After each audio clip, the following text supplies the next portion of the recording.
لیکن آج بیچ کر تلواریں خرید لیے مسلح ہم نے، بیٹیاں لٹتی رہی اور ہم دعا کرتے رہے۔ میں جب یونیورسٹیز میں جا کے لیکچر دیتا ہوں تو یہ لبرل مافیا آ کے مجھے کہتا ہے تمہارا حلیہ تو نہیں ہے کہ تم مافیا صدیقی کی بات کرو، تم تو مجھے کوئی بدماش ٹائپ کے آدمی لگتے ہو، تہجد پڑھتے ہو؟ میں نے کہا نہیں، میں کبھی کبھار اللہ نے توفیق دی تو پڑھ لیا۔ اچھا، بے عمل سے آدمی عافیہ صدیقی کی بات کر رہے ہو؟ اب سنیں غور سے، یہ اکثر یہ تانے ہمارے نوجوانوں کو ملتے ہیں۔ میں نے کہا بھائی جان، اگر آپ کی بہن کو کوئی اغوا کر کے لے جائے تو پہلے تبلیغی جماعت کے ساتھ 40 دن چلے پہ جاؤ گے، پھر جا کے بہن کو لاؤ گے؟ یا پہلے 6 مہینے انتظار کر کے داڑھی پوری کرو گے، پھر عمرے پہ جاؤ گے، پھر جا کے بولو گے ہاں اب میں بہن کو واپس لاتا ہوں؟ غیرت ہے بڑی چیز جہان تگدوں میں، پہناتی ہے درویش کو تاج سر دارا۔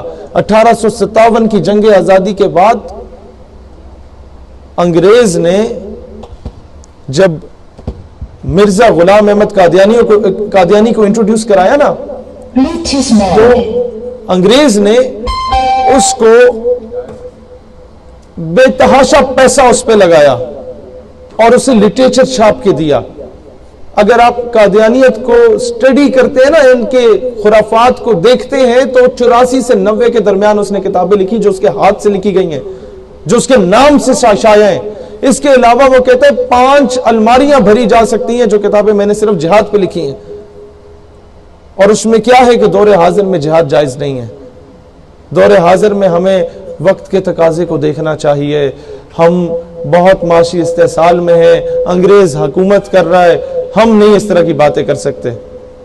سمجھ لیں آپ، تب سے ہمیں نصاب میں پڑھایا گیا کہ بس سب سے بڑا جہاد میں نفس ہے، اس کے علاوہ تو کچھ نہیں ہے۔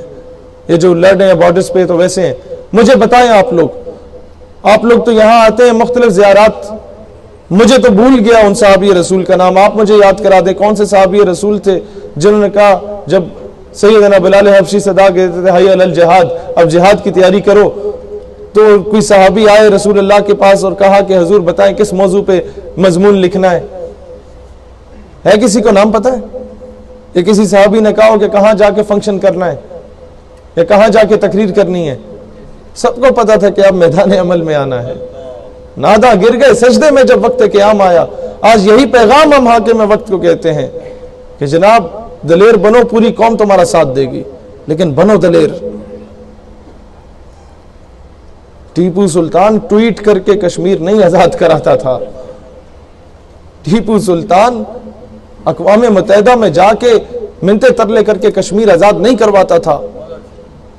ٹیپو سلطان جس کی مثالیں دی جاتی ہیں وہ بھیک نہیں مانگتا تھا۔